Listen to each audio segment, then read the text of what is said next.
Hey guys, and welcome to another episode. This is episode number 10, and our guest bailed on us. No, I'm actually kidding. Martin couldn't make it today. He had reasons, and I'm sure we're gonna do it some other time. So we decided that Robert and I are gonna talk some shit. We're gonna discuss some current events and then things that are happening in the world, and especially after last episode where Robert was a clear star. I think that I think it makes sense for him to make another guest appearance. So we'll just talk about a bunch of things. Robert, what did you think about last week's episode? I mean, especially considering that that was the first time that you actually made an appearance on Hooligan Chronicles. Shit, I forgot the name. Uh, See how excited I am about you joining. But it was I think our second highest viewed, after Lee Priest episode. Mhm. And I do understand why. I mean, we're still only in baby steps and we're just building and, still only in the beginning of the whole thing. But nevertheless, obviously, people paid attention to Justin as a guest and the topics that were discussed. I think that was probably my favorite episode, to be honest, because it was almost 3 hours, but they flew by like that. I mean, it was amazing. Why do you think that we had so much fun? A couple of factors. So the three of us have known each other for several years. You and I have done, 100 episodes of a podcast together when we did the Final Scoop. Justin and I have done probably damn near that much between when we did Bourbon Bros and when he was doing the weekly Supplement Engineer podcast with me, where we kind of recapped everything before. It was like the preamble or the preview before we started the Final Scoop. So it was me having just a regular co-host on during the week, going through all the different products and stuff. So I think that level of comfort helped spark a very good conversation. I was just organic. And there was a lot of different talking points and things that we were able to go through last week. It's also weird for me being the guest on a podcast, because every time I've done it, I've kind of been either the moderator or the host or the interviewer. It's very weird for me. And then the role that I'm helping you with the Hooligan Chronicles, the way I look at it, this is your podcast. I'm just a little, tech nerd in the background. So that's why I've never jumped on before until last week when you and Justin said, you need to be part of this. And so I thought, okay, fine. I But think this it's is your pretty deal. fun. I prefer just to stick in the back. That's why I never really pop on. But at the same time, and I know how you feel. And like I said, this is another just a regular conversation. And whether we're going to have two listeners or 102 or 100,000, it's irrelevant, to be honest, because I think that the whole point about doing this is just a bunch of friends, a bunch of guests, and we're just talking about things that we want to talk without any hesitations or planning or trying to be politically correct or whatnot. I'm just enjoying a day-to-day conversation as we would with any friend, in a Yeah. personal private setting, so to speak, in a bar or something. But I think that what I did notice with you, and I don't want to interview you, we're going to talk, but something that I wanted to ask you for a while now. um, your name in the supplement industry is, Uh-huh. you are known. People do know you. They know you as a Eh, supplement engineer. They know you that you're helping formulate products, and you're also a content creator. You're writing articles. Um, Nevertheless, I know about this, but I'm sure many people have noticed your disappearance from social media, and you know, I feel like you're not promoting yourself. Not, I wanted to say not promoting yourself enough, but you're not promoting yourself at all, so to speak. And it's clearly by choice. My question is that why is that? Why is such strong stance against something that everybody is doing? Because it is a stance. It is a stance against social media or self-promoting. While everybody's doing it, whether it's in the gym, people are taking selfies, people are taking videos.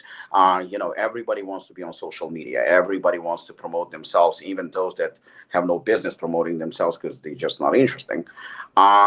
But you actually made a conscious decision to to close your account on Instagram, and on Facebook. I still see your name on Facebook. You're definitely there, but at the same time you're not there because there's zero activity from you. So my again, I repeat myself, but my question is why? What made you decide to do that? I mean, I'm pretty sure if you went out there a little bit more aggressively, since you're basically self-employed, you could probably get a little bit more business. But then by choice, you decided not to self-promote yourself. Agreed. So that is a big question. So I'll go back to the origins of social media or my experiences with it. So way back ago, and this is probably going back then, probably longer than some of the listeners of this podcast have been alive. But if you can imagine a time before social media dominated daily existence, we're at 2004, my sophomore year at Louisiana State University. Go Tigers! It was right when Facebook first started coming around, and then you had to be a college student. You had to have an email that was tied to a university. At that time, so everybody was joining it just because it started to populate, and I thought, okay, well, great, maybe I know some friends from high school, and they went to the University of Georgia, Arkansas, wherever they went, Georgia Tech, any of the other ones. So I thought maybe it'd be cool to check that out. And then so I was marginally active on it during college. Plus, people had pictures of stuff with us at band practice, traveling around to all the stadiums and everything that we were doing with Tiger Band. So post-graduation, when I started working, doing mechanical engineering, oil and gas stuff, it was a way for me to stay in touch with some of my old college friends, maybe connect with some other people that I had cursory knowledge of or just a casual interaction with during our travels and whatnot. At that point, I started to really not have much of an interest in it. And we're looking at this point, 2009, 10, 11. And I'm sure somebody's going to hear this and go scroll through my Facebook feed from, 12 years ago and say, oh, well, you had something in 2013. Somebody posted a happy birthday and you responded. Okay, well, fine. It was not something on which I was actively engaged outside of if somebody sent me a message, I would respond to it or, this, that, or the other. Fast forward, we leave Louisiana in 2015, and I'm pretty much not active at all on it. Maybe something when I'm working with Mike with Price Plow, there's something I have to help him with, do that, or CJ, one of the other things of that. Fast forward to 2018, I'm really not on it. I start up the Supplement Engineer LLC on the advice of Steve Shaw when he was with Tiger Fitness at the time. He said, hey, you need to have a presence on here as a way to build up your following, just promote your material and all this stuff. And at that time, I thought, I don't really like doing this. And I've said this a couple of times before. I never would have started doing reviews with Mike and CJ at Price Plow had they not basically twisted my arm, kind of like you and Justin did last week. We said, you got to be on here. You got to do this because they were trying the Magnum Quattro protein at the time. It's a Canadian supplement company. And they just said, hey, Robert, just hop on here, give us your taste. And then, one thing led to another. And then CJ and I started doing a bunch of reviews and things grew from there. 2018, I start up supplementengineer.com. Steve says, hey, you need to start something here, start up a YouTube channel, just to, if for no other reason than to preserve those names so nobody else can have it. I thought, okay, I'm not a person that likes to promote myself. I prefer to stay in the background. That's why I've never started my own supplement brand. I shit for marketing, for understanding graphics. If you show me something, I can say yes or no, I like it. I do not have the gift of creativity in the graphics realm or design like Taylor Knox does, like Chris Waldron does, any of those guys that are really outstanding graphic design artists and label creators. I don't have that skill. Nerdy stuff, writing, being a smartass, a connoisseur of bourbon, sure. All around nerd, I'm fine with doing that graphics design stuff. So when it comes to me trying to create crafty, snappy snippets of stuff to blast on social media, because that's the only stuff that really garners attention. If you say, hi, a new study was published, and then I have 6, 8, 10 qualifiers saying, well, this might not be good. It's so much jazzier to say, oh, vitamin D causes cancer in 80-year-olds. And then you realize, wait, this was an associational study. There's a correlation here between people that were eating 16 pounds of red meat, weren't exercising for the past 40 years, and then they megadose vitamin D because they thought it would stop them from getting a seasonal allergy or flu. I don't do well in those things. I've never liked it. One of the main reasons I jumped into the industry in the first place was to dispel all those rumors and kind of quash all the bullshit and nonsense that so many supplement companies and influencers and marketing firms throw at supplements. And it's part of the reason we have a bad name as an industry, or distrust among the medical community and for a large portion of consumers in general. So when I decide to tackle an issue, I like to give it nuance, perspective.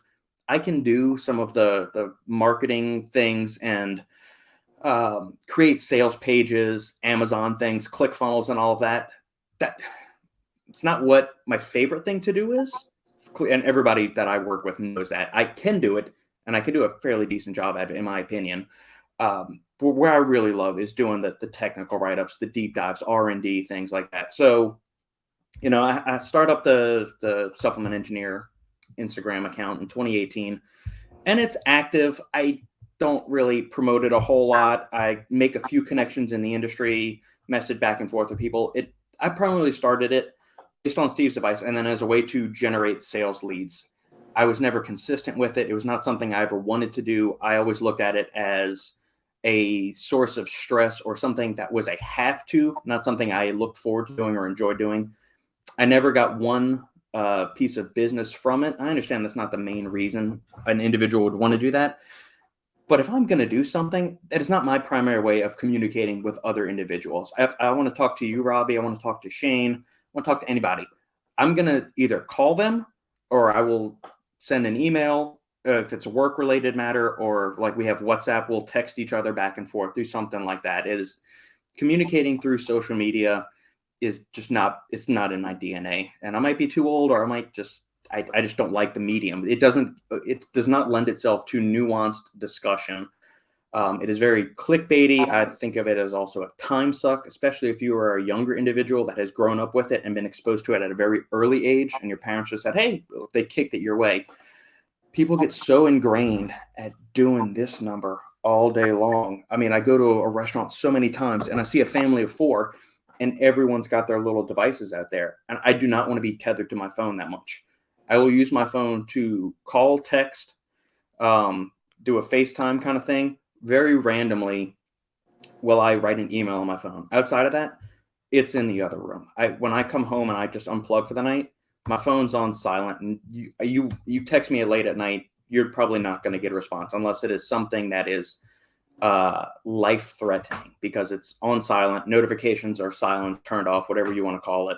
I unplug the screens. Sandy and I are reading a book in the back room. TV's off. We're hanging out with the halfling.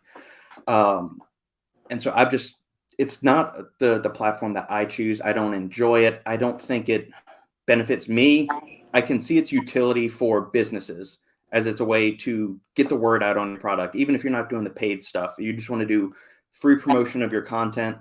I can see the benefits of it in that aspect. I just think more often than not, there's more downsides to it, more sources of distraction, technology addiction, the blue screen stuff that messes with your sleep ability, can lead to a lot of self-esteem issues, especially for teenage girls, women.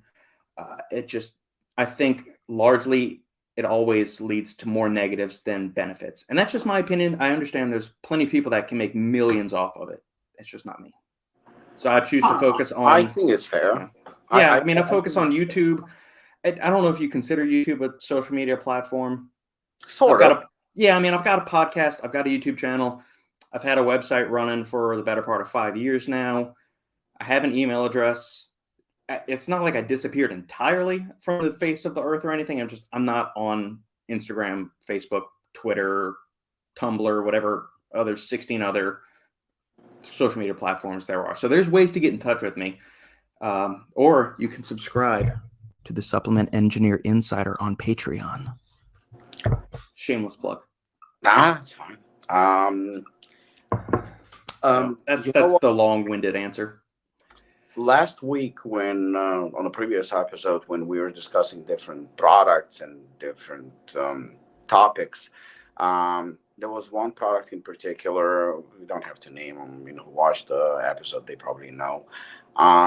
But it's not about that product. It's just about products in general. But there was one product that you sort of criticized. Again, it's not about that particular product. The reason why I'm bringing it up is because somebody like you criticizing a product, I think, is great. And I'll explain why. because clearly people from within the industry who know you, they know that you're very knowledgeable. You know your supplements, you know your ingredients, you know the dosages. You can spot bullshit from a mile away. So I think that there is a strong need, just like you said right now about the influencers and TikTok and this and that, selling us a lot of bullshit. You can diffuse that bullshit. You can basically call them on their bullshit, and you can say, okay, that's not true. Um, that product is ineffective. That ingredient is ineffective. And I do understand that people behind those brands probably will dislike you, and understandably so. Not rightfully so, but understandably so, which is a huge difference. Um, aren't you? I mean, it's a probably wrong word, but aren't you scared that you might lose potential clients when you are criticizing products of the brands that could be your potential clients? You know what I mean? I mean, you basically, I think you, again, I'm not coming down on you or anything like that. It's not one of those. In No. fact, I'm giving you a compliment right now. But you, I think, doing a very good service for the public, where you're pointing out, guys, this brand is crap or this product is garbage. Don't waste your money, because I'm telling you, this is crap. There is no studies behind it or anything like that. So now you just helped me, if I'm a consumer, make a decision not to buy a product that I was potentially willing to buy, based on the fact that the company was hyping it beyond anything. They hired Price Plow and Fitness Informant to hype it up, and they hired a bunch of TikTokers and influencers and athletes. So because I lack knowledge, I believe those people, and I was about to buy it. But then somebody tells me there's this guy by the name of Robert Shinetsky who is known as a supplement engineer. Ask him.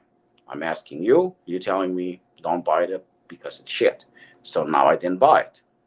However, if you say it out publicly, kind of like you said last week, there is a very good chance that you're going to piss some people off, even though they know that they're guilty as charged. But nevertheless, you call them out publicly, which means you're hurting their business, which I still support that. But you know exactly where I'm going with this. Yeah. So I think. Um, there's a couple of things. So going back to that specific issue that I addressed last week concerning megadose pre-workouts and the average individual, they're just based on my experience in this industry and the dosing practices of individuals in regards to their pre-workout supplementation consumption habits. The average individual will not get benefits from a massive dose pre-workout, something on the order of 50 to 60 grams. It's just not going to happen, in my opinion, because most people dry scoop it and then try to chase it with a swig of water. And then they go try and start working out right away. That the ingredients have had no time to load in your system, digest, or even get halfway through your GI tract. It just doesn't work that way. So if I'm always open to being wrong. If somebody says, "Hey, you misstepped on this issue, you misspoke," I'm perfectly fine. I will own up to that. Show me something. Don't just say, "Yeah, you're wrong, bro," and then leave. That's another reason why I'm not on social media, because I could give this 15-minute long discussion or 1,000-word essay on social media, and then in the comments you're going to go, "But bro, do you even lift?" or something stupid like that.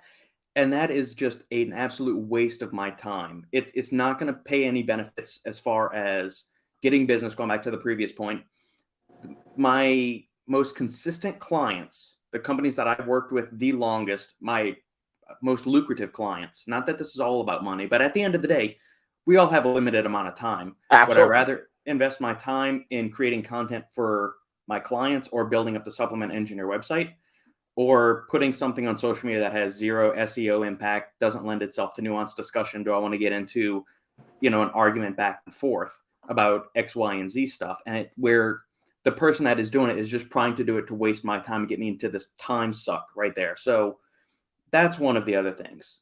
Going forward to your other point about what if a brand doesn't want to hear or doesn't want to work with me based on a critique or a comment, I say that's why when I'm going and analyzing these products, I always try to give perspective, which again doesn't lend itself to the little blurbs on social media, to where if I pick up this product and go, man, this is great stuff, it hits me like a sack of rocks, I feel like I'm on fire when I'm on my training session. Or if I pick up another product and go, I feel flat, this doesn't do this, that gives no understanding to the brand owners that might see that video and they immediately write me off and say, well, this guy's an asshole, he doesn't know what he's talking about.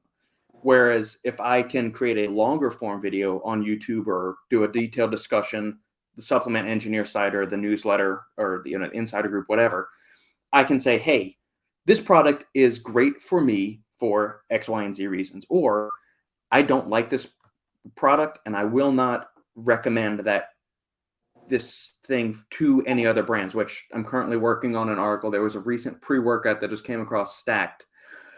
I won't release the brand name yet, but let's just say people that are listening to this and know my history of pre-workouts that I've tried know that I do not not a fan of certain ingredients or products from this company, and I've had very bad experiences where there's previous reviews of me on a different channel about these ingredients. So I'm doing a deep dive into the ingredients of this new product, and they're making some interesting comments on Stack's site and their promotion of this pre-workout. And so I'm going through the literature to give a scientific explanation of how much is this hype, how much of this is actually rooted in science, whether mechanistically in rat cell cultures, actual human performance studies, which there's not a whole lot. I'll just spoil that right there. But I feel those formats, long form content, podcasts, articles, video discussions, anything, I prefer that format, and that is the way I've always enjoyed it. I don't like little snippets, little soundbite clips. I want a full deep dive explanation. And if a brand hears something like that and they don't like what I said, and they're not open to constructive criticism or being told no, I'm really not interested in working with them personally. But if they're open to it, like, so you will, when we're going back and forth over a formula, you'll say, hey, well, I think about this. And I will say, I'm not really a fan of it. I don't really like that ingredient. Let's maybe try something else. And if you got butthurt and you said, I'm never working with you again, you didn't automatically endorse my formula as the next greatest thing on coming to, God's green earth. But, well, okay, well, if you're that easily offended, or if you're somebody that doesn't want somebody working with you that is able to push back, and you just want to be in your own echo chamber with a bunch of yes men and women, then I really don't have any interest in working with you personally. That I'm not going to sacrifice my ethics just to, rubber stamp your product or your idea. That's exactly what I've been saying for a very, very long time. And I said it on the Final Scoop, and I said it numerous times here, and other podcasts that I've done. There is nothing wrong with making money. We have to support our families. We have to make, but there is also an honest way of making money. The way of making money where you actually go to bed knowing that, you're not lying to people and not hyping a product that has either no studies behind it, no support, no anything like that. And I think that's very, very important. And that brings me actually to an interesting idea. I mean, this is just an idea, but you and I both love movies. There is such thing as movie critic. I'm a movie critic myself. I'm an amateur, more of a movie lover who likes to do reviews about movies, but I don't think I'm a professional. I think that this is just I don't think so. I know so. It's just a hobby, and it's something that I enjoy doing. But you won't hear me claim, that I'm this fucking genius and know it all, and I know arts like nobody else. No, I'm very, very passionate about it, and I'm not looking to make money off of it or anything like that. I'm just enjoy doing it. But there are professional critics, people that actually make money from from reviewing a movie. In supplement industry, just like you said a few minutes ago, you said that this industry has such a bad name, and it does. It does, because today I saw on YouTube some guy who has like fucking million followers or some shit like that, subscribers, and he was reviewing a product to heighten his libido, to increase. Yeah. So he swore by this product. I'm not going to say what company it is because that's irrelevant. And to be honest with you, I don't remember.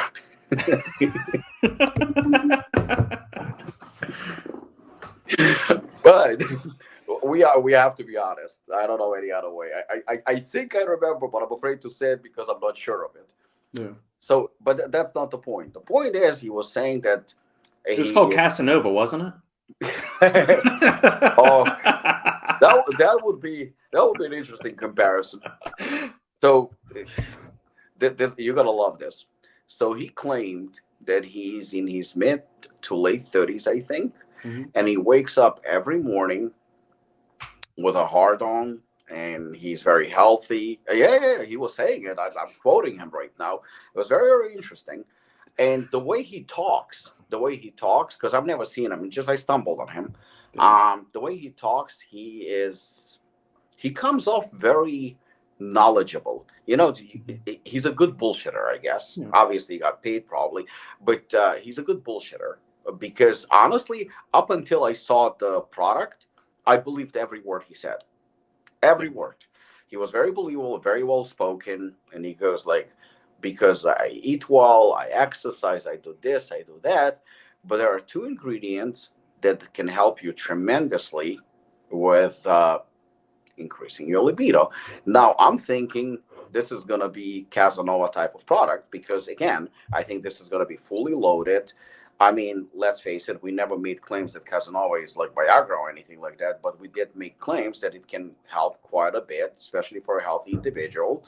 And we backing him up with, actual studies and then good dosages and good ingredients. So you and I can go to bed knowing that we're not fucking lying to the consumers. So that's Exactly. what I expected. I expected Casanova type of product.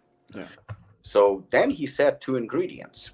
He says this product has two ingredients, and those are the two ingredients that help tremendously at heightening your libido, helping with the blood flow, and giving you a hard on.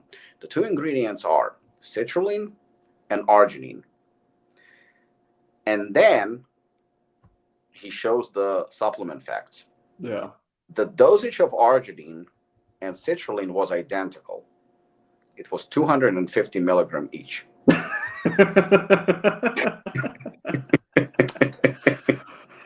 And wow. that's where everything fucking. If I had a hard on for this guy, he killed it. But let's be honest, people fall for that crap. Oh yeah. I mean, he has over 1 million subscribers, and the way he delivers, the only thing I regret, because I should have fucking saved it, and I should have read the comments, but I didn't do it because, like I said, I was so upset and so disappointed that I kind of turned it off, and that's it. So because I stumbled on him, I'm not going to be able to find him, but and I'm not going to try. But the thing is that we have film critics, professional film critics.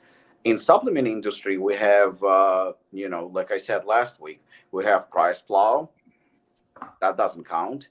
We have Fitness Informant. That doesn't count. And with all due respect to TJ and everybody else who reviews products, they don't count either. Nobody counts. Why? Because there is a financial benefit to each and every one of those channels. They either get paid up front or they get paid with, a little kickback, but you cannot be 100% honest. They all claim that they're 100% honest. Unfortunately, and some of them I consider my friends, some of them, but I'm not going to be able to respect myself if I said that they are 100% honest, because you can't be 100% honest if money is involved. Right. Unfortunately, that's the case. With film critics, it's different. They just they critique movies. That's what they do. They critique movies. In supplement industry, we don't have one person who would be of your caliber of knowledge, who would actually take, something that's posted on Stacked, the latest product. And Shane doesn't hype products. Shane posts news about releases, which is a huge difference. But like, he posts news, and he's the only channel that actually presents news in supplement industry from all over the world, which is great. And he pretty much has monopoly on the whole thing because he's the only one. But we don't have one channel. We don't have not one critic with your background, with your knowledge, with your expertise, who would say, okay, this product comes out. They claim this, and that, but let's let's break down each and every ingredient. Let's break down each and every dosage. Will it actually work? Is it backed up by actual science? Is the quality of this B12 is the right B12, or do we need a different B12 because this one sucks? Nobody's doing it. Absolutely nobody's doing it. And the only one who I noticed is close to it is you. You're not consistent. You're not doing it on a daily or weekly basis, but you're the only one. And I think that is something that the industry, maybe not the brand owners, because I think there would be a fucking hit on your ass if you did that. But the truth is that that is very much needed. We have that in cars. We have that in movies. We have that even in songs. We have critics in every industry, but we don't have true critics when it comes to supplement industry. There is not one. To be honest with you, at one point I wanted to do it, but then I realized that I own Apollon Nutrition, which is actually a brand that I should be proud of because at least we're making good shit. Right. There are very, very few brands on the market that actually make good shit. There's like what, 5, and that's it. 10 if we're really lucky, but probably 5. So the thing is that I think that that's a big hole in the industry, and I think that if we had somebody who critiques products, and gives props to those that deserve props, why not? I mean, something hot came on the market, and you're like, okay, this shit actually is legit. This is a product that you're going to benefit from, whether it's for performance or for health reasons. You will benefit from this. But this one, with big bold letters, it says whey protein, and you fucker thinking that this is actually an isolate type of product, but this is just a cheap, really cheap concentrate because it doesn't say 80%. So we both know it's the lowest of the lowest, which is garbage. Out of 25 grams of protein, you're lucky if you're getting 5. And that's something that I think the industry is striving on, because I think this is the reason why we see these companies making millions and millions and millions of dollars, because all they have to do is they have to pay somebody to basically, I'm going to say it, lie. And that's it. That's enough. And if that liar has a good following, that's more than enough to buy the product or to sell the product in this case. I think that's the issue. That's a serious issue, and it's something it's a void that is clearly missed. Yeah, I would agree. There's a couple of things I want to touch on with that. Going back to professional movie critics, this is also going to tie in with the major press hubs. So people like New York Times, Boston Globe, Boston Herald, Washington Times, LA Times, all of these major newspapers, the major critics, the access media, listening to a few independent podcasts, people that are independent reviewers of movies that have amassed a sizable following either on YouTube or any other outlet, or through their podcast listenership. It is very much a pay-to-play system for those professional critics as well as that. That's why you see so many glowing reviews of utterly dog shit movies. Especially if you go look through Rotten Tomatoes and all of that stuff. Yeah, there's definitely some that are not right. Like, for example, I mean, you probably remember because you've been a movie buff for many, many years. You remember Roger Ebert? Siskel and Ebert, yeah. They were amazing. Yeah. They were amazing. I mean, they were working, I think, for Chicago Tribune, if I'm not mistaken. Yeah. I think so. But at least they were truly critics.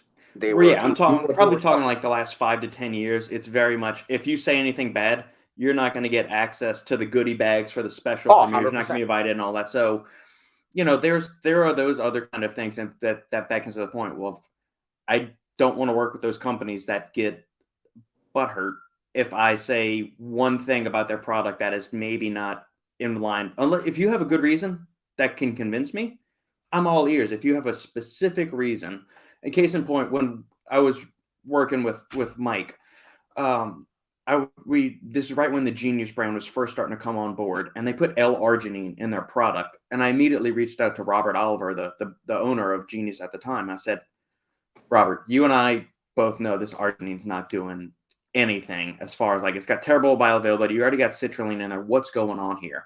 I said, honestly, It looks good on the label for the target demographic we're going to, and it also helps a little bit with flavoring and a few other things.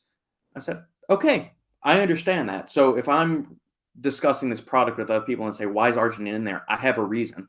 But if somebody just says, well, this guy criticized our product in his article, we don't ever want to talk to him again. Okay, that just shows me your lack of character, or your ability to not be able to stand up to any kind of criticism. So I would agree with you that there is a need for more discussion and breakdowns of products. I'm starting to do that a little bit more frequently through the newsletter blasts I do, the Patreon, the website. One thing I have not done is really focus on the YouTube side of things, and the reason is I don't like being on camera by myself. It is pretty much that pure and simple, to where if I have Sandy next to me, if I have any other person, you and I can do like a thing over StreamYard, and we're doing like a quick 5, 10, 15-minute breakdown of a product, I'm there. But me just firing up the camera and saying, hi guys, I want to talk today about X, I feel very awkward. And that's just something I need to work on internally. It's my own self-consciousness. And I understand I can talk about the ingredients. I work much better in this format where we can bounce back and forth off of one another rather than me just ramble. If I'm just going to ramble, something to think about then. If I want to ramble, I prefer to do that in the written format. The other thing I could do, instead of me just looking straight at the screen, is do those kind of voiceover videos, because I know those are very popular, to where you don't see the person that's speaking face, but they've got a bunch of other images slicing back and forth over and over again, flashing from this to that, and maybe can highlight a study, almost like Jeff Nipper does a few times, where if he's doing a scientific breakdown, he's not on the camera all that often, except maybe the intro and a few little pot shots here and there. But outside of that, he's showing the study, highlighting some things, and there's a bunch of other channels for other avenues outside of the dietary supplement industry that does this. There's some great documentaries for especially history stuff. You go back and look up Celtic military history, aviation history, a bunch of stuff I listen to, where it's just voiceovers. And I understand people may want to see a face talking to them, but 9 times out of 10, your phone's probably in your pocket and you're walking around listening to this as a podcast or falling asleep with it, or at least that's what I do. So that may be something to do. Again, it's a time commitment. Do I want to invest the time into that when I could be spending that time doing work for clients or working on an article? And I realize that's kind of a short-sighted look, because I don't, everything I create now could pay dividends for building up the YouTube audience, which would pay dividends for ad revenues and or get other people to join the insider, join the newsletter.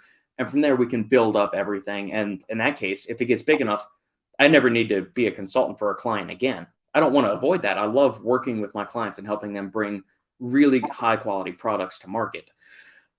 It's more of I've kind of feel like I'm in a good groove now, where I'm not overworked and I still get a decent amount of time to relax, hang with the wife, do fun podcasts with you weekly. And then, the rest of the time I can kind of pick and choose what I want to do. I feel like if I really tackled it head on and made it a serious commitment to do YouTube as effectively as it needs to be, it would add a considerable amount of workload. And I don't know if I want to invest in. That's it's one of those personal choices. Is it hurting me? Oh, are we destitute for me not doing it? No. Could it potentially give me some ancillary income that might benefit stuff? That's possible. That's very possible. But that's the thing. The way I looked at Hooligan Chronicles when I said, you know what, I don't want to overcommit myself to this, but at the same time, if I can have it with a format where it's not official and I can just like talk to some people that I want to have a conversation with, whether it's friends or people from within the industry or fighters or bodybuilders, athletes in general, then yeah, I'll do it. But the thing is that also I want to have the ability to walk away anytime I want, or take a vacation, or or not show up. It's not because I'm not serious, because I think that everything that I do, if I decide, what, I want to blow this shit up and make Hooligan Chronicles, this great, platform with thousands and thousands and thousands of subscribers and stuff like that, it requires a lot of time. It requires a lot of commitment. It requires a lot of hard work, which doesn't scare me, to be honest. But the thing is that I have other commitments that require my fullest attention. So doing this I just might be overwhelming myself a little bit, and I don't want that pressure on myself. Yeah. At the same time, I know that even, with 10 episodes that we've done so far, we've done some good because we had some laughs, we had some entertainment, we had some great deep conversations, and some controversy. So, it's an hour and a half, or like last week, 3 hours. Yeah. That I'm enjoying, and as long as I'm enjoying, then I'm willing to do it 100%. That's the way it should be. In supplement industry, I think that there is, whether it's you, us, or someone else, there is definitely a void, and definitely something that's much much needed. And I think I would like for somebody to, I not mind. I would not mind, I guess, and I guess I would be totally welcome if somebody would break down Apollon Nutrition products and say, like, okay, because I know that it doesn't scare me, because I know everything that we do, it's always on point, and we Yeah. actually don't look at the cost. We look at the dosages and ingredients and all that, so we don't have to be intimidated by that. And I know David Ferguson. He's my favorite reviewer. He's the one who's kind of the closest to what I mean when somebody needs to not review, but literally critique products and kind of explain them and why they're good or why they're not good and why the Yeah. consumer should not spend their money. I know it's very, very hard, because I know that some companies will be offering some presents and gifts and money and whatnot. But that's just, I think that's something that is very much needed. And I think that's something that we are missing a hole as an industry. Yeah, Uh, and there's nothing wrong with a company sending you a free product to test. no, That's absolutely. fine. If you will start to allow that to impair or impugn your impartiality to judge that product, and that's one thing I always tried to maintain when CJ and I were doing the reviews, when Sandy and I do reviews now. I try to make it as abundantly clear as possible. Hey, this product was sent to us for free by the company. There are no other financial strings attached. I don't ask for discount codes for products. I don't, do these affiliate codes or anything like that, just because I feel like if I say, hey, there's an affiliate code on the bottom, you can buy this product. I feel like right there I'm starting to, unless I really believe in that company and I make it fully clear that I'm either helping that company or I have a financial stake in this company. That's why I don't review a whole lot of Apollon products, because I help you guys with stuff. Y'all have been very good to me. And I don't really want to piss off Caroline either, because she might severely cripple me or something. No, all jokes aside. But no, I see what I think more of it. Yeah, when you have an affiliate code, that automatically makes you interested in yeah, hyping the product or selling the product, because I mean, obviously getting kickback on each and every bottle sold. right. But I think if you, obviously, a real critic, a real reviewer should not have a kickback. He should not have. I know that everybody wants money, I do understand, but Right. as soon as you have affiliate code, you automatically become somebody who is biased. You are. There is no other way around it. Correct. But if a company wanted to sponsor you, this episode is brought to you by so and so, but the company should know ahead of time, guys.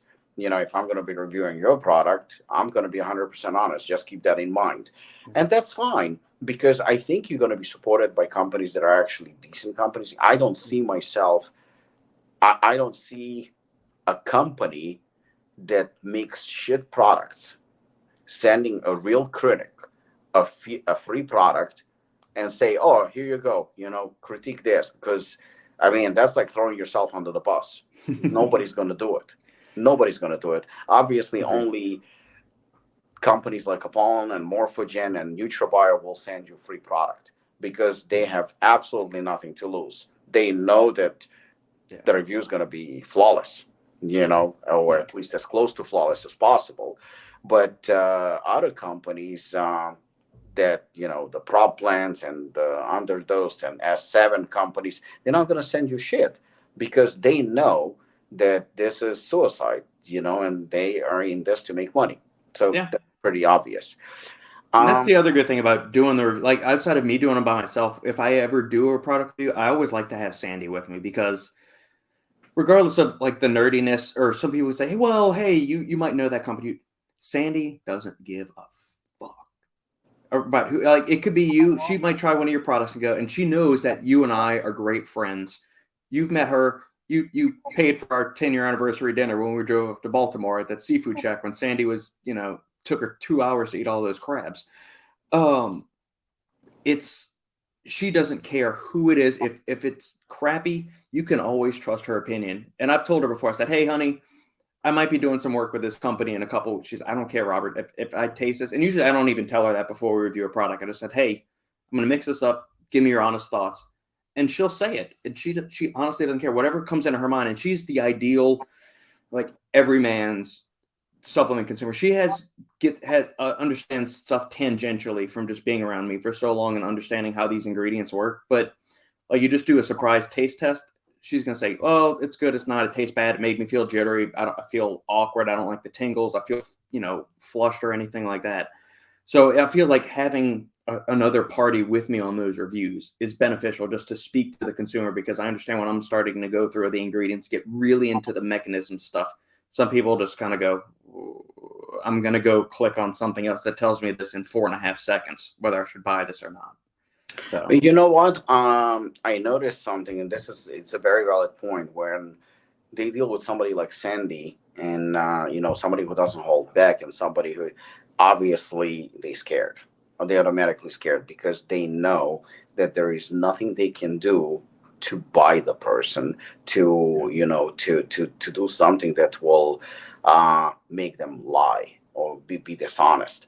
And it's actually interesting. Somebody recently said to me that, oh, when we met, blah blah blah, I was really, really intimidated by you. I'm like, why? I know you just come off very scary and intimidating. I said, I'm not, I'm neither one. I said, I'm not scary and I'm not intimidating. That's not true. I do speak my mind, which some people don't like, obviously, because truth usually hurts. yeah. I said, in terms of intimidated, I said, if you ask my real friends, and I mean my real friends, they will tell you, I don't have many. I always said I don't have many friends. My circle of true friends, I can probably count them on one hand. And that's usually people I hang out with all the time. The rest, acquaintances, business, training maybe. But that's it. Like real people in my life, I have a very small circle of people that I trust, that I talk to, and they will attest that I'm actually one of the sweetest and most sensitive person you'll ever meet. Yes, I cry at the movies. Yes, I'm one of those guys. You know, if you want to be scared of somebody, that's Carolina. That's not me. Everybody cries when Apollo and Goose die. It's okay to cry for that. Exactly. Okay to cry for that. So I think that people are scared of only one thing. They're scared of being called out. And if you're scared of me, you probably have a reason. Most of the time, you have a reason. Otherwise, you won't be scared. Because why would you? Yeah. Why would you? You're guilty of something. You've done something wrong, and that's the reason why you're intimidated. That's the reason why you're scared. Because other than that, there is no reason. And sometimes people come off as very intimidating, but most of the time they're not. Most of the time they just take their work very, very seriously, or don't fuck with them. Yeah. Be honest, be straight with them, be straightforward, and tell the truth, and communicate. And that's all it takes. Um, Actually, there was something else. Fuck the supplement industry too much. I wanted to ask you. Speaking of movies, let's wrap up the show with something fun. I was very, because you don't fucking go on social media, but I was all over social media with Oscars and movies and whatnot. But you and I talk almost on a daily basis about different shit. Did But anybody get slapped this year at the I, Oscars? but no, not this year. Okay, Not good. this year. By the way, did you watch his special on Netflix? Not yet. I've heard he makes a joke about it. I just haven't watched Yeah, it so yet. I won't tell you. I thought it was very, very good. I Okay. thought, yeah, typically, um, Alina said that he kind of repeats himself a lot, which he does. He does, but at the same time, he was funny. He was definitely very. I don't want to say brave, but he basically didn't hold back. Kind of reminded me a little bit of Chappelle's approach, which Hmm. I respect. Well, it's been a while since he's done a stand up. Anyway, Yeah, like kind I of like when mean, Chappelle came back, because Chappelle took a hiatus for a while, and then he came back in a blaze. clearly, Chris Rock wanted to answer Will Smith, Yeah. and clearly, this was the best way of doing it. And plus, also, let's be honest, he made shitload of money from this. So why not? I mean, and he came off as a hero basically. So I think that makes sense. Yeah. But I wanted to ask you, you watched a bunch of movies. Obviously, you watch movies all the time, regardless of nominations or anything like that. What do you think in the last year were your top favorite movies? Ooh. At the very top of the list, Top Gun Maverick. Not for the past year. There's I have seen that movie. I saw it 10 times in theaters. Okay, I loved that movie. I was going to see it Were once a you a week fan because of the first one? I, I I cannot explain how much I love the original one. It is Really? up there. The original one and Rocky 4 are like right there as one of my all-time favorite movies. I grew up watching the movie. I have always loved fighter planes ever since I was young enough to watch it, watch those movies or understand what the hell a fighter jet was. And yeah, it's glorifying the military in America, which thank God for America's military. I've had family members in the service. Sandy's dad was a lieutenant commander in the Navy. It's because of the work and the sacrifice that they do that we can do all this stuff here. It's probably not a popular opinion with everybody, but that's the truth. And so But I it, love our it is what it is. military. Yeah. Listen, I mean, the Do they bottom make line is mistakes? Yes, but it's the humans. It's not everybody the makes essence mistakes. of military. It's human fault. Everybody So makes mistakes. You know what? Recently, I saw this argument somebody recorded on social media between a Ukrainian and a Russian, and it got pretty heated. The Russian was obviously in the wrong and was accusing the Ukrainian of selling out to Americans. I mean, partially maybe true, but it's still not enough reason to attack a country and then invade agreed. it. I mean, the fact that Ukraine wanted to align with the United States, who wouldn't? It's Yeah. the richest country in the world, and let's be honest. If you want to grow your economy and you want to prosper, who are you going to align yourself with, Russia or United States? Obviously, United States. So Ukrainians, when it comes to some people saying, "Oh, they're so corrupted," so are the Americans, so are the Russians, so are the Yeah. Chinese, so are the French. Every government is corrupted. That's just the way it is. They steal, they lie. That's just the nature of government. So kind of live with it. Yeah. But besides that, without getting too deep into politics, the Russian lady goes, "We're not fighting you. We're fighting the Americans." And then Ukrainian answers to her, "Then why did you invade the United States?" Right. Yeah. Come across the Bering Straits into Alaska and like So that just that's a fact, because U.S. military is the strongest military clearly in the world, and we already seen that Russians are fucking useless because their military sucks and they're getting their ass kicked by Ukrainians. When it comes to a lot of aspects of war, they not very good strategically speaking, but. There is nothing wrong. And I think movies like Top Gun or movies that are, I don't want to say glorifying. I don't think that's the right word. I think patriotic. I Yeah. think when you should be proud of your country. Yeah. I mean, when immigrants come here and they say how much they hate it here, well, go back where you came from. Or even people that were born here and they Or want to people that were born here, if they don't like this country, get out of here. just get the fuck out. It's very, very simple. But if you love this country, if you live in this country, if you make a living in this country, if this is where your children, your parents, and everybody live, I mean, you don't have to, but showing patriotism for those who are risking their lives so your ass could live in a free world. I think that there is nothing wrong if Hollywood, uh, makes a patriotic movie. Again, hate the word glorifying, but showcasing maybe or paying tribute or something like that to the military. Nothing wrong with it. And let's face it, Hollywood makes a shitload of money from it too. So it's a win-win Right. situation. I think it's a win for the audience because they get to see a kick-ass movie. And it's a win for Hollywood because they make shitload of money, and it's great for the military because they get to show heroism and patriotism and sacrifice. So I think it's great, and nobody should be ashamed of it. Nobody Agreed. should be ashamed of it. Even I mean, if you take Rambo for example, yeah, Rambo kills like fucking million of enemies and stuff like that, and he has muscles on top of muscles. I understand it's a little bit cartoonish, but there is a level of patriotism in that too.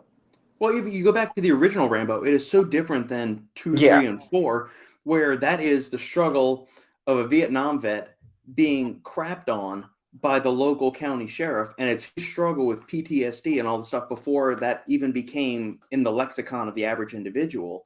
Where so many of the modern military movies are focusing on the bad aspects of being in the military. You should feel sorry about yourself.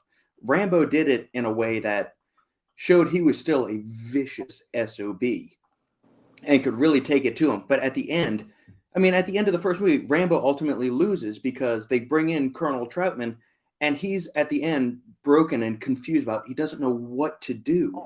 He was trained for a very specific purpose as a Green Beret: infiltrate, attack, target, destroy.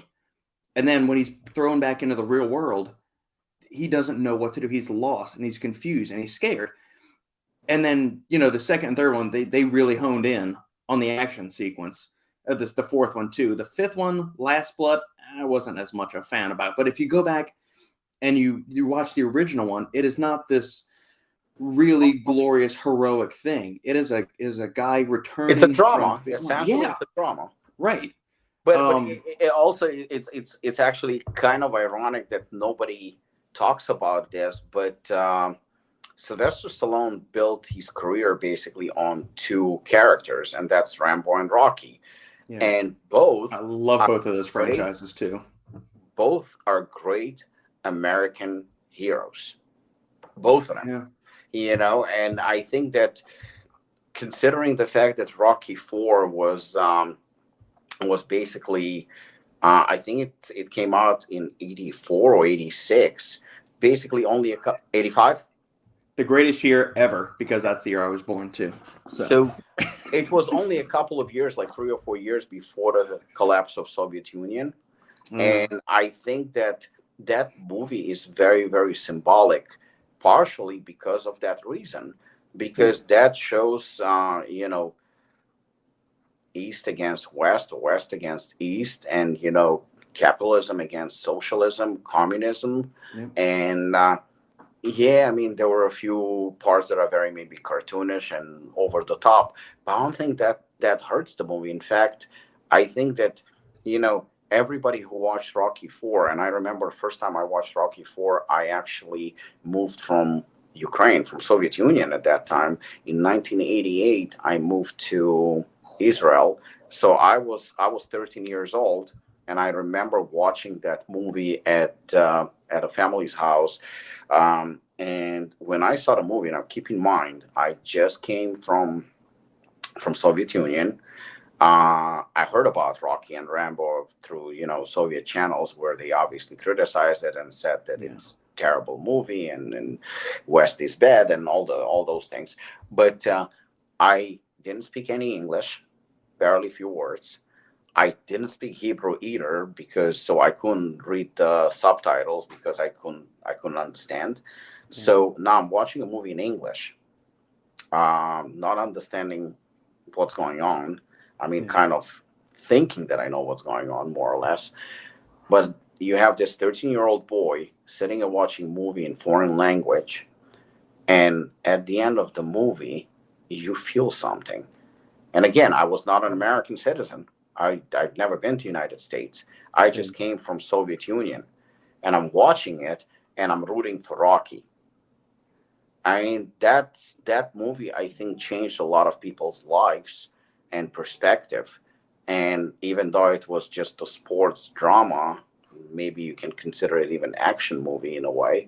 Yeah. But I think that perhaps Top Gun Maverick, somebody called Tom Cruise, and they that he saved Hollywood, that he saved the movies. Yeah, And, Spielberg said that. I and I think is what I think said. I think that was very accurate. Well, yeah, it's that on a couple of levels, because if you go back to the end of 2021, Spider-Man No Way Home came out, and that made $1.5 billion, $2 billion, something like that. So you But could it say didn't have the same impact. agreed. And I think the reason is the Marvel movies. I loved the original Spider-Man trilogy with Tobey Maguire. The first 10 years of the Marvel Cinematic Universe, beginning with Iron Man in 2008 and culminating, I guess it was 11 years later, with Endgame in 2019, is something that will never be replicated ever again. It was awesome. There was some deviations from the comic, the source material, but the heart of the characters was still there. Since Endgame, I don't know what the hell Marvel and Disney are thinking, what kind of woke agenda they've got infested in there. They have fallen so far off a cliff and gotten They so far did. away from what They they did. did. But even when they released those movies, I mean, those movies Yeah. were blockbusters. They were Not incredible. anymore, they're not either. Not That's the anymore. problem. And so I But think that's what, with Maverick saying, with Spielberg telling Tom Cruise, "Hey, you saved us." I think it was deeper than just, "Hey, oh, it you was got it was people's not butts in only their about seats." money. It's about the realism, getting back to practical effects, doing real things in the real world, not relying on a giant green screen and a bunch of CGI artists When doing people are real asking stuff. me for to recommend movies, 9 out of 10, I will recommend a movie that is 10, 20, 30 years old. Oh yeah, That's most of the time. So I think, everybody thinks, or most people think, that when he said that you saved Hollywood or whatnot, that he implies financial thing. I don't look at it as financial, because there were a number of blockbusters. yeah, Avatar is a blockbuster, yeah. and like you said, Spider-Man was a blockbuster. Batman was a blockbuster. So you had a couple of very, very high, grossing movies that made a lot of money. I don't think it's about money, because I think what we missed the most is those songs. We missed those that acting, we so I know I am so sick of those cartoonish computer generated graphics that they show, Yeah. and all those fake fucking explosions and shit like that. Over here, you had old school approach. They were actually flying the fucking planes. They were Yeah. renting the planes from the military. They were actually doing stunts, and it was raw, and the music and the story. I mean, and they somehow managed to do the impossible. Not only did they manage to match the style, story, charisma, um, um, uniqueness about from the first movie. I mean, they arguably made it better. Oh yeah, like in terms of like a quality movie, I love Top Gun because it's cheesy. It embodies the greatness of the '80s, the over excess, the exuberance. The soundtrack's also rocking, which is a sorely missing thing from a lot of movies today. I mean, can you think of the Avengers had a theme? What's Iron Man's theme? What's Captain America's theme? What's Black Widow's theme? What's Thor's theme? None of those characters have an identifiable theme. Go back to Superman, Richard Donner. You've got that John Williams masterpiece. Go to Danny Elfman with the original 1989 Batman with Michael Keaton. Go back to the 1960s Spider-Man cartoon. There's a theme song. That's something that is sorely missing from so many movies today. There is not a tangible thing that you say, "Oh, I know that." When you hear that music, you go, "Oh, I'm gonna get excited now." But you hear the beats of Top Gun from that opening bong, shit's about to get real and it's gonna be awesome. And that's, I don't know if it's a lack of, if it's the studio heads, if it's the producers, or is there is just a succinct deficit of quality composers out there that can craft something that really endears itself and like sinks itself into your soul when you're watching a movie. To me, the expression Top Gun saved Hollywood actually also kind of came to my mind when they announced that they're going to remake one of my favorite movies. Also, very simple movie, but one of all-time classics, in my opinion. And again, I watched it in Israel when I was maybe 15. I think it came out around 89 or 90. And that's Roadhouse with Patrick Swayze. Oh, no.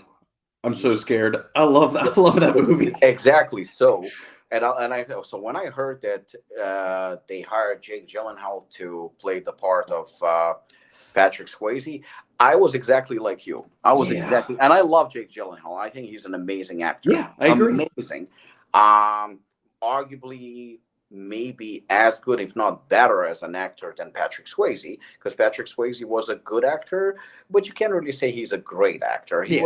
Roadhouse is a cheesy 80s movie. It's awesome. I know what I'm signing on for. He was a good-looking guy who could really move, had an incredible physique, great dancer, great performer, great singer.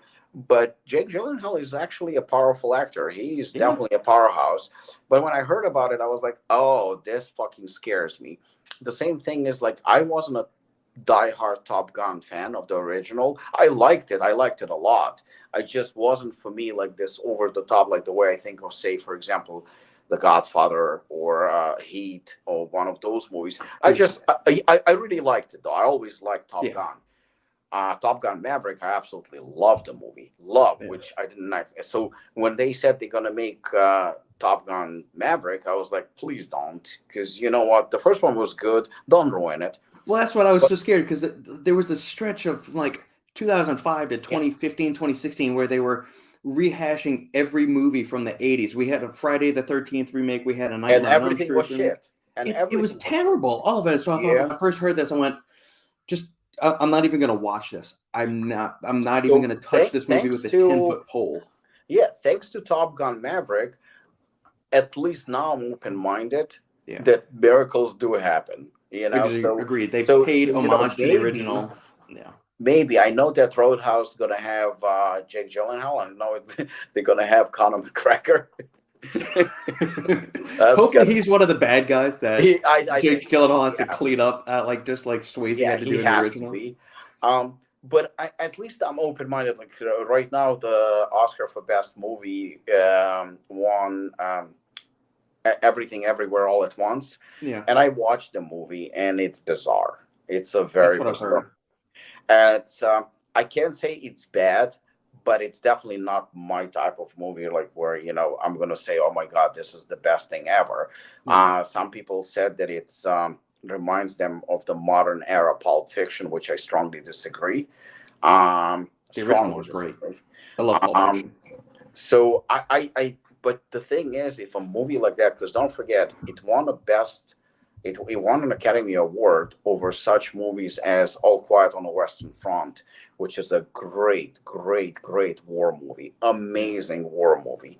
That's a remake of a previous one, isn't it? There was an All Quiet on the Western Front. It's based on the book. Okay. It beat some very serious movies, good movies. But this is where we are right now, in terms of films. But at the same time, and it beat Maverick, because the Top Gun Maverick was nominated too. So it beat Top Gun Maverick, which I think 10, 20, 30 years ago would not be possible. Top Gun would absolutely smoke the movie. So, but the people who vote for movies, even, I had this discussion recently with Jessica, and she comes to me every week or every 2 weeks, listen to this song. I'm listening to the song, and it has a nice little beat, and I'm like, yeah, okay, whatever. Yeah. But she's like obsessed with the song. 2 weeks later, she's obsessed with another song, and 2 weeks later, she's obsessed with another song. And I still haven't heard a song that I would be like, whoa, this is insane. And I told her something. I said, you know what? All these songs are so fucking forgettable. They a hit for a week, maybe two. A month would be a stretch. But you have Bon Jovi. You have Metallica. You have Luciano Pavarotti. You have those are because I don't want to be one dimensional. Where even when it comes to I mean, you can go rap, back to like Michael Jackson, Earth, Wind and Fire, yeah, Chicago, Led Zeppelin, Van Halen, they Benny still. Goodman, It's not like Duke the Ellington. only 70 and 80-year-olds are listening to them. No, they still alive. They well and Oh yeah, alive today. You go to a Bon Jovi concert. I went to Bon Jovi concert I think 3 or 4 times in different countries, and hmm it's always sold out stadiums. And the guy is what, 60 years old or something, yeah. but that voice, those songs. I mean, Living on a Prayer. I mean, I don't know, what is it, like 40-year-old song, 30, 40-year-old? It has to be. 35 at least, if not 40. But I mean, You people know, still go to the orchestra and hear Rachmaninoff and Beethoven and Bach and all of this other stuff. That there's a certain soul and gravitas to these songs that you can't replicate with the electronic, overly produced garbage that you is pumped out on the radio these days. People still listen to the radio. I went to see Creed 3, and it's a fun movie. I Mhm. enjoyed it. I really really enjoyed it. I thought it was very good. Yeah. Unfortunately, because this is human nature, we compare things. Yeah. We compare girlfriends, we compare boyfriends, we compare movies, we compare songs, we compare clothes, food. We compare. We always compare. Yeah. That's just inevitable. This is our nature. And sometimes people get angry and say, "Look, please don't compare me to so and so." Yeah, I kind of do. I kind of do because that's just, I mean, your pizza is not as good as that pizza. That's just the way it is. So we do compare. And when we compare, I mean, the reality is that Rocky destroys Creed. Destroys. We talking about movie. Rocky's as old as I am. I think 75, yeah. 75. I mean, we talking about Jessica went to see Creed with me. Yeah. And when we came out of the movie, I was like, "How is Creed?" She goes, "Rocky better." Yes. Good. That's You that's programmed her correctly, Robbie. that's an 18-year-old girl, and she knows that. Well, she knows.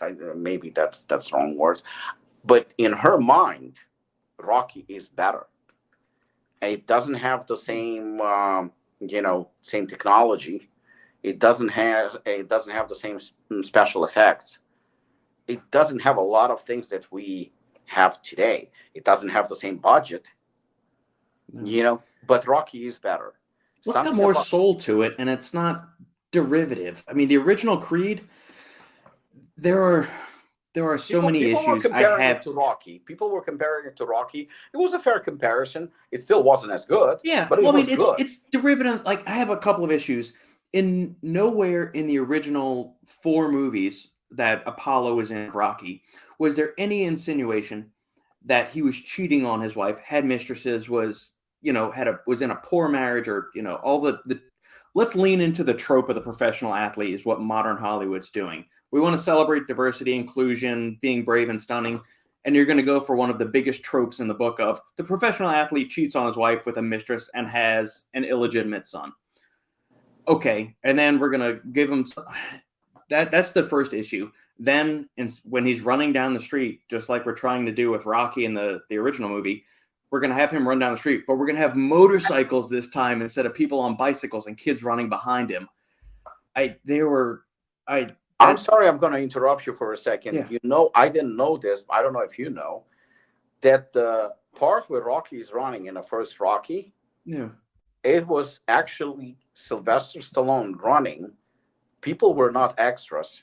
Those are people on the street. All they saw is an actor running. They didn't even know that they were filming a movie, Rocky. There Yeah. was actually people from the street. That's the reason why they're staring at him, not because it's Rocky. It's just a guy is running, and there is a camera in front of him, and he is running in front of the camera. But it was actually raw. It was real. People were looking at somebody who's running, because if you think about it, if you're gonna go to industrial area or something like that filled with people, and you're gonna be running in the middle of the street, people will be staring at you. They will be staring at you, especially the way he was running and everything else.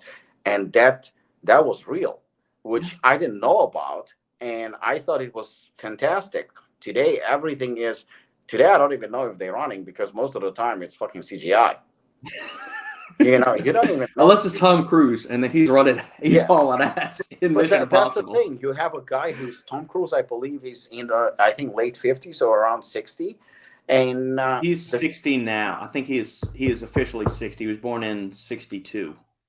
and he's doing his own stunts. He's really a perfectionist. And today I also watched on YouTube Donnie Yen. Donnie Yen, I think, is Oh man, 50, 55 maybe, or Donnie 50, Yen's awesome. I am so 58. excited to see John Wick 4 this weekend. Well, that's why they My were goodness. interviewing him about John Wick, and they said to him, like, how you do things. He says most of the time we just improvise, but he doesn't have a stuntman. Everything that he does himself. He says the same Jackie Chan, the same everything else. And he says when he filmed Ip Man 3, he filmed with Mike Tyson.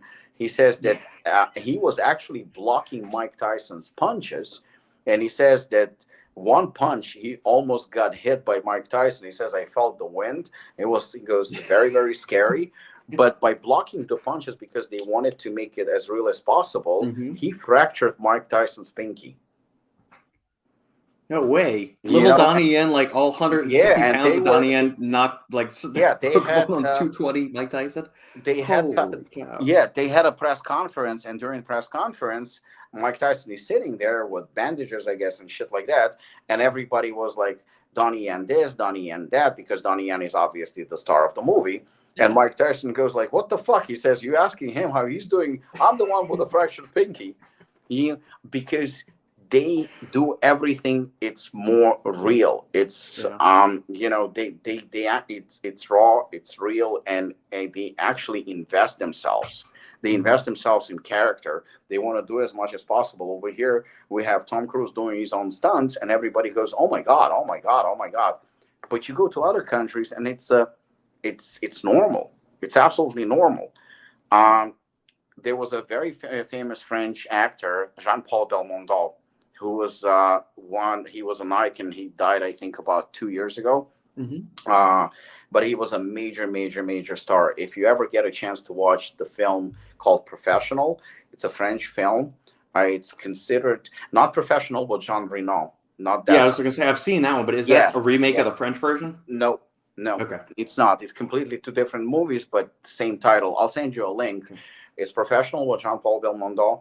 It's considered one of all-time classics. It's an amazing, amazing film. And Jean-Paul Belmondo was a professional boxer. He started his career as a boxer, and then he became a movie star. And he was actually considered in France a sex symbol. He had the broken nose. He looked very different, but I guess that was his charm. He Yeah. was only about 5'7", 5'8" tall, but very stocky and well built, very like raw muscularity. Like he was real. He was really, really athletic, and he was doing his own stunts. Everything was his own stunts. So some of the movies that he was filming, he would actually, because he was very wealthy, he would pay guys to beat them up. Oh, jeez. He would pay them and say like, okay, you have to hit me. So he would get punched for real, and he would punch somebody also for real. And maybe it's a little bit extreme. I don't understand, but they are taking it so seriously, and they wanted to bring to the screen as much realism as possible. And I think that that's my main problem with today's movies, is that everything is CGI, everything. And I understand it's fun to watch Superman and Spider-Man and Batman and all that. It's a lot of fun, but it gets to the point where it's a little bit too much, and you want something real like Top Gun. Top Gun, that's what you want. You want real music, real acting, real stunts. Yeah, that's what you want, and you want actors that actually care about their parts, and they actually do some training before they take the part, because they want to do it right. Yeah. I think Or that even rewind back to the original Star Wars trilogy from 77, 80, and 83. I mean, obviously, there are not real X-Wing fighters and TIE fighters flying and shooting laser beams at space. But because of the magic that, George Lucas and his band of people that eventually became Industrial Light and Magic, were kind of like the pioneers of all the special effects and CGI work, they were building these miniature models and doing it with practical effects. Even if you're doing practical effects, that looks so much more realistic than a lot of the garbage CGI today. But even for the new generation of fans of Star Wars, even the new generation, as far as I know, majority of them still prefer the original. Oh yeah, or go read the expanded universe novels. There's like over the course of 20 or 30 years of all of these novels that took place after Return of the Jedi and before A New Hope and before the prequel trilogy too, that expanded on the mythology of the Jedi Knights. Luke, Han, Leia. Han and Leia get married. They have all these kids. Luke restarts the Jedi Academy. In my mind, that is the true continuation. To regardless of, like, as soon as Disney bought it, Rogue One was fine. It was good. The second you released Force Awakens, you completely disavowed everything that happened, because that line when Rey sees Han in the Millennium Falcon, she goes, "Those stories were real," makes no sense whatsoever. Because at the end of Return of the Jedi, you see the entire fucking galaxy celebrating that the Emperor is dead and everybody is free now. We can have a new republic starting over. And that's when you know that they're doing it for one only reason, and that's money. Yeah, that's the only reason. I'm glad George Lucas got his $4 billion, but I will never support any Star Wars dribble coming out. For me, I think where hope is, and where I'm really, really impressed, because I mean, you're in your 30s, I'm in my late 40s, so we've seen the movies that are a little bit older and a little bit more classics and stuff like that. But when you have today teenagers and young people in their early 20s, that they prefer movies that we love, that doesn't, it's not like they're going to say, oh yeah, but you're old, so you like old movies. No, it's not quite the case. We don't like old movies. We like good movies. Yeah. There is a huge difference. We like originality. We like something that kind of leaves a mark, something that makes an impact on your life. I mean, that's the reason why I'm not saying that today you don't have good movies. You do. But the true quality of films has gone down tremendously. Here and there, you still get gems like Top Gun Maverick, but they are very far in between. Well, yeah, and circling back to some of my favorite movies over the past year, I mean, so I think why there's such a creative deficit in modern Hollywood is that it's not a single director's vision or a single writer's vision for what a movie should be. It has become so corporatized, where you've got too many chefs in the kitchen, too many hands in the pot, and you've got it's like just a mishmash of stuff. It's not a vision anymore. It's not a vision anymore by one person or one creator. Yeah, it's like the music. How can we make this to just crank it out? And we're making content. We're not actually making cinema or films anymore. There's not a vision or a story you're trying to tell us. What can I do to get you to the next? It's like the people that are running the major Hollywood studios, with few exceptions, they're basically trying to run a YouTube channel or a TikTok thing or something. Like, hey, what can I do to make you to do this? Click this next one, to click this next one. Because right now it's all about mass production. There is a reason why, painting, a real oil painting that takes days, weeks, months to paint, will always sell for a lot more money and will be in more demand than the paintings that they basically, like on a fucking conveyor, they make them like 100 in every hour. That's just the fact, and I think that's the way it's going to remain. Yeah. But yeah, it's we should do about movies more often. My favorite movie, some of the other ones. So people that know me know I love, outside of 80s action movies, or just good action movies, classic action movies, 80s, 90s, horror. I love horror movies of all shapes and sizes. Some of smaller, more indie releases over the past year that I really liked: Terrifier 2, Megan. Megan was good. I love that movie so much. Sandy's not a big horror movie enjoyer. She loves Megan, and we quoted back and forth to each other. And there are so many levels on which that movie works for people. Which I love that movie. We can dedicate a whole other podcast where you, me, and Sandy can get together and talk about it. That we need to do. And the two ones from Ty West, who has done some older horror movies, if you go back and look up, but within last year, he released two of them. He did Pearl and X. X is the one I'm dying to see. I still haven't watched it. Okay, did you see Pearl? No. Okay, so X is kind of the one that started it out. Pearl is a prequel. So there's an old lady in X. Pearl is that old lady when she's young and vibrant and kind of bright-eyed and bushy-tailed and wants to go tackle the world. And so it's better to watch both of them at the same time, preferably. Yeah, start with X and then go Okay. back and watch Pearl, and then Back the on the main girl record. that is in When did Pearl come out? they're both in 2022 Hmm. or maybe 2021. So Pearl came after? Yeah, and only 6 months apart because they filmed both of them in New Zealand when everything was shut down and in full on lockdown mode.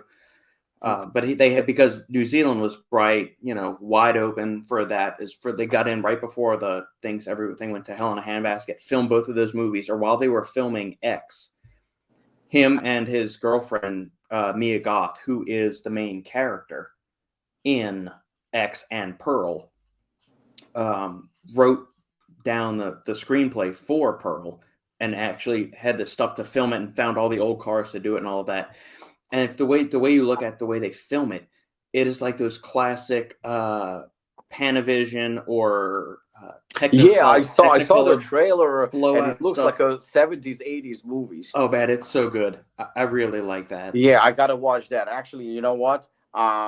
Yeah, I have to. It's good you reminded me because I was dying to see X. I don't know why I missed it in theater. That's the type of movie that I like to watch in theater, but for some reason I missed it. Yeah, and there's a lot of great stuff in indie cinema, especially like those two, Terrifier 2, whether like that's more of like a gore like slasher.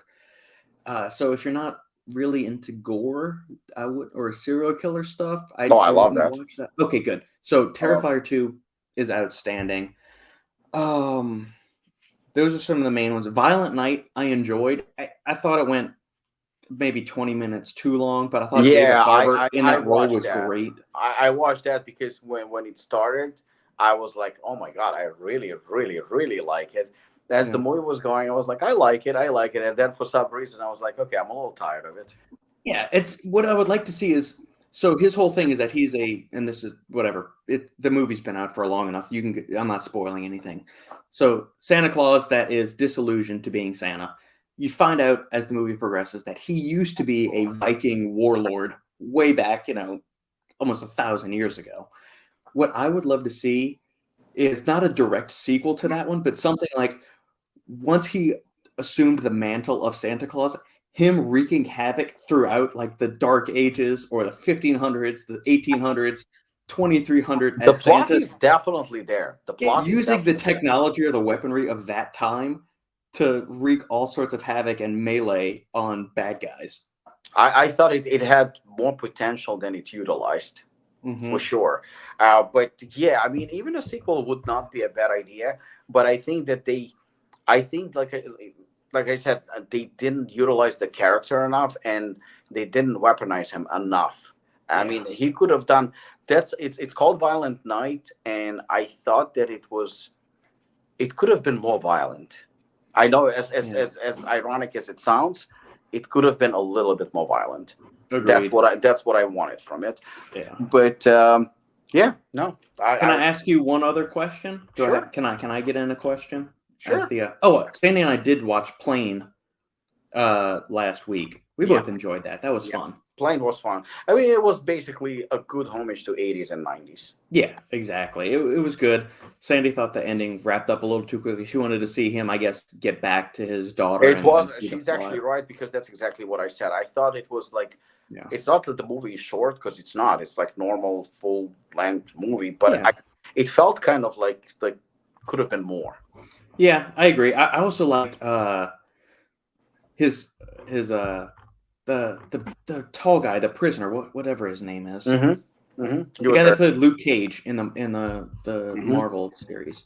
And the Menu was also awesome. Menu You and I was talked about that. incredible. I forgot about The that. Menu was Menu great. was incredible. I know some people don't understand it and some people didn't like it. I loved Menu. I thought it was like one of the best movies of the year. Oh yeah. I still need to go back and see Hitman's Holiday, which is Accident Man 2. Scott Adkins, who's also going to be in John Wick 4. Okay, Great good. movie. Accident Man is very, very good. This past weekend, I binged, and if this is hitting too close to home, let me know, and I will cut this part of the podcast. No. Chernobyl, the HBO miniseries. So you said you left Ukraine in 1988. That was I was there when Chernobyl happened. I was going to say the reactor hit in April of 1986. Yeah, And we hold had on. kids from Kiev and from the region actually arriving in where I live, which is western part of Ukraine, Mhm. closer to Hungarian border. So it didn't affect us in terms of radiation and all that, but it did affect us because we had basically people running away, and mostly kids were sent to our schools Yeah. to live with, with families in the area. So yeah. It's close to home, yes, but because I still lived there when it happened, and I didn't suffer any consequences, or I wasn't directly hit by what happened, except for there was a lot of people that came from the region, but I, you know what? It's like Chernobyl is a movie that I need to be. It's a series that I need to be in a right mood to watch. Yeah. I need to be in a certain state of mind. It's like it's one of those films like Schindler's List. Considering that my grandmother was in Auschwitz. For me, it was very, very, very difficult. That's a movie. If you want to see me cry, and I mean Yeah. cry, that's a guarantee. That will work, Yeah. 100%. And I watched it a couple of times, and every time I'm just choked. I mean, that movie, I cannot. But you see, the thing is that these are the movies that are very, very important to see. They Yeah. very important to watch, because I believe those are the movies, because it's a part of history. It's a part of our history, and it's part Yeah. where hopefully humanity can learn something. Although it seems like we're not learning much because we still do stupid shit. Yeah. But the thing is that it's very important, especially for children, to see those, as devastating as those movies are. But it is very, very important, because this is not a movie that should be avoided. And Chernobyl, I think, is exactly the same way. It's Yeah. something to watch. Like I said, I'm not emotionally ready to watch it, Yeah. because from what I hear, it's outstanding film. It is, and I tried Sandy. I had Sandy and I started to watch it, and within the first 15 to 20 minutes, she said, I can't do this, Robert. It gets pretty graphic at certain points, showing in the aftermath of the explosion when the reactor blows, and then the immediate fallout when the firefighters are rushing in to quench the fire, and you see some of the stuff that immediately happens being exposed to that massive amount of radiation. She said, you can tell me about it and every like the specifics of it. She said, this is way too grim and dark, and you just see the series of errors, both from the party line, and the individuals that are actually working in the reactor that led to this whole thing. So if and when you ever do get to see that, Oh, I will definitely see it. um, Definitely. it's I would like to see, just get somebody that was on the ground just to get your opinion on it and to see Like how I said, close is it to everything. we were how far? I think about maybe 10-hour drive, Yeah. maybe 10, Okay. 12, something like that. So it's pretty Yeah. far, but at the same time, like I said, I mean, once it happened, still it's the same state, it's the same country, I guess. Yeah. So obviously we had all of a sudden like lots of kids in our class from Kiev, and because Yeah. Kiev was very, very close, so people were escaping from the area. Obviously, they were running away wherever they had relatives and stuff like that. There were trains that were coming. I mean, it was just a scary, scary, scary thing, and nobody knew how far it's going to escalate. I mean, it Right. escalated pretty far, and I think the aftermath of that still felt today. It's Oh yeah. still. Well, yeah. Like it's 5 episodes, and each episode's about an hour long, so it's 5 hours takes to kind of get through everything.